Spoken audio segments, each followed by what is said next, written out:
हुआ और राज्यपाल ने उससे पूछा, क्या तू यहूदियों का राजा है? तो यीशु ने उससे कहा, ठीक, तू स्वयं ही कहता है। और जब मुख्य याजक तथा प्राचीन उस पर दोष लगा रहे थे तो उसने कोई उत्तर नहीं दिया। तब पिलातुस ने उससे कहा, क्या तू नहीं सुनता? ये तेरे विरुद्ध कितनी बातों की गवाही दे रहे हैं। परंतु उसने उसको एक भी बात का उत्तर नहीं दिया। इससे राज्यपाल को बड़ा आश्चर्य हुआ।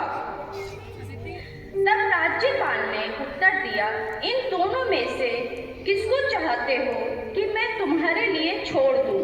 उन्होंने कहा, बरअब्बा को। पिलातुस ने उनसे कहा, फिर मैं यीशु का जो मसीह कहलाता है क्या करूं? उन सब ने कहा, वे क्रूस पर चढ़ाया जाए। उसने कहा, क्यों? उसने क्या बुराई की है? परंतु वे और भी अधिक चिल्लाकर कहने लगे, वे क्रूस पर चढ़ाया जाए। जब पिलातुस ने देखा कि मुझसे कुछ भी बन नहीं पड़ता वरन दंगा भड़कने पर है, तो उसने पानी लिया और भीड़ के सामने हाथ धोकर कहा,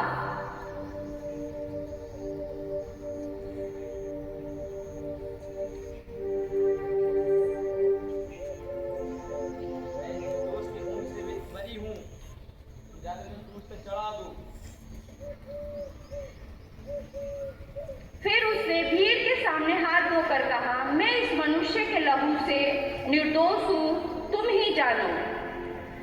तब उसने बरअब्बा को तो उनके लिए छोड़ा, पर यीशु को कोड़े लगवाकर क्रूस पर चढ़ाए जाने के लिए सौंप दिया।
कैसे गिर जाता था यीशु, क्यों खून उसका बहाया, बोझ सबके गुनाह का उठाकर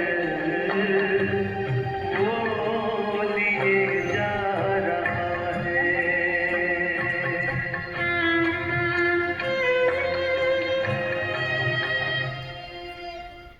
दोपहर से लेकर 3 बजे तक सारे देश में अंधकार छाया रहा।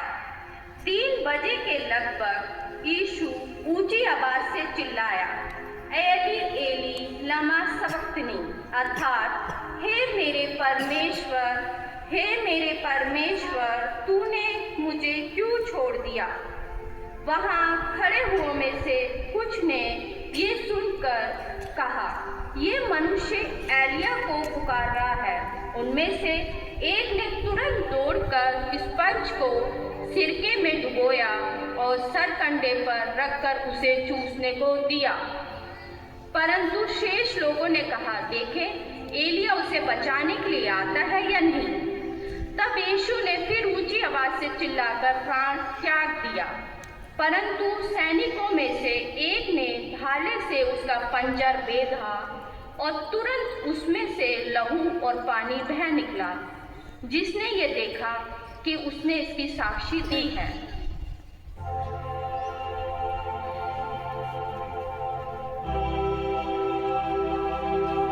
जब संध्या हुई तो अरमतिया का यूसुफ नामक एक धनी पुरुष आया। बेबी यीशु का चेला था। जब उसने पिलातूस के पास जाकर यीशु का संग मांगा तो पिलातूस ने उसे दिलवा दिया।